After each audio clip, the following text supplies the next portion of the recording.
प्रधानमंत्री बोले बस्तर से नक्सलवाद खत्म हो रहा है और ये बहुत बड़ी बात है क्योंकि जब से आपने ये सुना है कि मार्च 2026 में नक्सलवाद खत्म होगा, मैं लगातार आपको ये खबर दिखा रहा हूं, लेकिन आज लाल किले की प्राचीर से प्रधानमंत्री मोदी ने ये कहा है। बस्तर के युवा भारत माता की जय बोलकर पूरे देश में नाम कमा रहे हैं।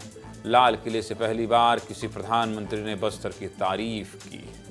कभी बस्तर में कई ऐसे इलाके थे जहां पुलिस प्रशासन की पहुंच नहीं थी। इन इलाकों में लाल आतंक का राज था। यहां सिर्फ नक्सलियों का कानून था और नक्सलियों के ही झंडे फहराए जाते थे। लेकिन बस्तर अब बदल रहा है। बस्तर आज नक्सलवाद से आजादी का पर्व मना रहा है। आजादी का पर्व मना रहा है। बस्तर के 29 गांवों में आज पहली बार तिरंगा फहराया गया है। 29। एक गांव में तिरंगा फहराने की कहानी मैं आपको कई बार बता चुका हूं। 29 गांव में इन 29 गांव के लोगों ने पहली बार आजादी को इतने करीब से महसूस किया है, जिया है, क्योंकि आजादी के 79 साल बाद यहां पहली बार 15 अगस्त मनाया गया है, जो खत्म होते नक्सलवाद का सबसे बड़ा सबूत है। आज लाल किले से प्रधानमंत्री मोदी ने भी नक्सलवाद के खात्मे का संकल्प दोहराया है और बस्तर के युवाओं की तारीफ की। खत्म होते नक्सलवाद को प्रधानमंत्री मोदी ने लाल किले से एक मॉडल की तरह पेश किया। क्या कह रहे हैं प्रधानमंत्री मोदी, सुनिए। एक जमाना था जब बस्तर को याद करते ही माओवाद, नक्सलवाद, बम बंदूक की आवाज सुनाई देती।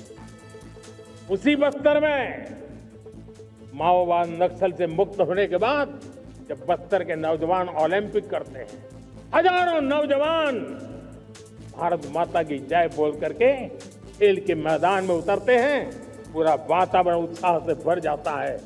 ये बदलाव देश देख रहा है। हमारे जवानों के शौर्य के चलते घोर नक्सल प्रभावित जिलों की तस्वीर और तकदीर दोनों बदल रही है। बीजापुर जिले के 11 गांवों में पहली बार तिरंगा फहराया गया, जिसमें पुजारी, कांकेर जैसे गांव भी शामिल, जिससे लगे कर्रे गुट्टा की पहाड़ियों पर जवानों ने सबसे बड़े और लंबे नक्सल ऑपरेशन को अंजाम दिया था। इसके अलावा कोंडापल्ली और जिडपल्ली जैसे गांव में भी आजादी का जश्न मनाया गया, जो नक्सलियों के बटालियन नंबर 1 का हार्ड कोर इलाका था। वहीं नारायणपुर जिले के 11 गांवों में भी पहली बार झंडा फहराया गया। इनमें नक्सलियों की राजधानी कहे जाने वाला कुतुल भी शामिल है, जहां भी कुछ महीने पहले ही जवानों ने कैंप खोला। पहले कुतुल में 15 अगस्त को नक्सली काला झंडा फहराते थे, लेकिन जवानों के कैंप खोलने के बाद कुतुल में जन गण मन की गूंज सुनाई दी। नारायणपुर और बीजापुर से नक्सलवाद कैसे खत्म हो रहा है, हमारे सहयोगी नागेंद्र नागवंशी और युकेश चंद्राकर रिपोर्ट में दिखा रहे हैं। देखिए। यहाँ पर पहली बार आज़ादी का जश्न मनाया जा रहा है।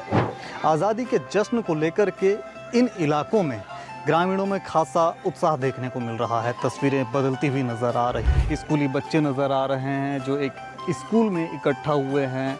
ग्रामीण आपको नज़र आ रहे हैं। माता की, भारत माता की। और भी हमारे गांव में 7 गांव हैं, वहाँ पर भी पहली बार मनाया जा रहा है। सबसे पहले यहाँ पर काला झंडा फहराया जाता था, फिर 2021 से फिर स्कूल चालू हुआ है। और आगे तोड़ का पंचायत में भी पहली बार स्वतंत्र दिवस मनाया जा रहा है। इस वक्त मैं मौजूद हूँ नारायणपुर के कुतुल गांव में। कुतुल गांव पहले नक्सलियों की कथित राजधानी हुआ करता था। इस प्रकार से ग्रामीण पुलिस के जवानों के साथ कैसे सहयोग कर रहे हैं और किस प्रकार से स्वतंत्रता दिवस की जो त्यौहार है उसे हर्ष उल्लास के साथ मनाया जा रहा है। तो पुलिस फोर्स आने से इस क्षेत्र के लोग ने जाग चुके हैं और हमारे फुल सपोर्ट कर रहे हैं। गाँव वाले हमारे साथ में हैं, गांव वालों का बहुत ही हमारे साथ सपोर्ट है। अभी कुतुल में बढ़िया लग रहा है, पहले जैसा नहीं है अभी। पहले यहाँ पर नक्सलियों के दबाव में आके यहाँ के ग्रामीण लोग तिरंगा झंडा को विरोध करते थे। तिरंगा झंडा का जगह में काला झंडा फहराते थे।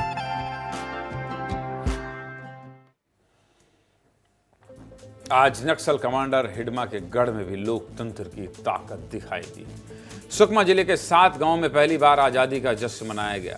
पहले इन गांवों में झंडा फहराना तो दूर, लोग 15 अगस्त पर घर से बाहर भी निकलने से डरते थे। मरकामपारा और दूरमा समेत दर्जनों गांवों में नक्सलियों की ट्रेनिंग होती थी, लेकिन जब अप्रैल महीने में जवानों ने यहाँ कैंप खोला तो नक्सली यहाँ से भागने को मजबूर हुए और गांव में शांति का माहौल बनने लगा। विस्तार न्यूज की टीम 15 अगस्त के मौके पर कोंटा ब्लॉक के उस केवाया कैंप पहुंची। वहां पहली बार कैंप कमांडर और जवानों ने झंडा फहराया। फिर सभी जवान ऑपरेशन मानसून के लिए जंगल में निकल गए। इससे जुड़े हमारे सहयोगी शहनवाज खान की रिपोर्ट भी देखना चाहिए आप।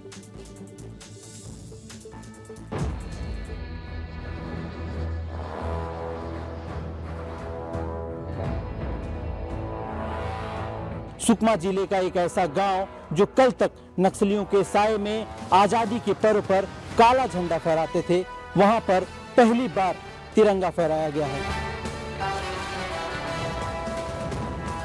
बहुत ही कठिन काम था। जब हम यहाँ पे आए तो पूरा जंगल था, यहाँ पे कुछ नहीं था और ड्यूटियाँ लगातार हम कर रहे हैं यहाँ पे, ताकि पब्लिक में जो है हम विश्वास पैदा कर सके कि यहाँ पर अब हम आ गए हैं, आपको कोई खतरा नहीं है। इस वक्त मैं कैंप में हूं और कैंप में सुरक्षा बल के जवान आपको नजर आएंगे। ये वो जवान हैं जो झंडा फहराने के बाद सीधे गश्त में निकलने वाले हैं। गश्त में उस इलाके में जाएंगे जिस इलाके में नक्सलियों की मौजूदगी रहती है। देखिए, लगातार जो है बस्तर में ऑपरेशन मानसून चलाए जा रहे हैं और आज 15 अगस्त यानी स्वतंत्रता दिवस है।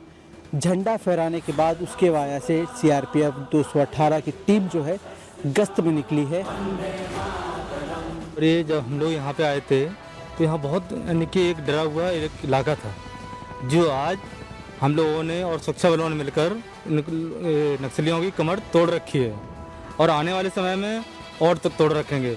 हम लोग लगातार ड्यूटी जा रहे हैं, जिससे शांति का माहौल बनता जा रहा है। बस्तर के नक्सल प्रभावित गांव में लहराता तिरंगा देश के सबसे संवेदनशील इलाकों में शांति और विकास का नया प्रतीक बन गया है। अंदरूनी इलाकों के लिए महज ये आज़ादी का जश्न नहीं है, बल्कि लाल आतंक के साए से निकलकर लोकतंत्र में जीने का जश्न है। और जब मैं आपसे ये कहता हूँ तो मैं इन तस्वीरों को बहुत करीब से महसूस करने के अनुभव के बाद कहता हूँ, क्योंकि जब आप दिल्ली जाएं या देश के किसी दूसरे कोने पर जाएं और छत्तीसगढ़ का नाम ले तो लोगों को यही लगता है कि जैसे ही हम रायपुर के एयरपोर्ट में लैंड करेंगे या रायपुर रेलवे स्टेशन पहुंचेंगे, नक्सलियों से उनका सामना हो जाएगा।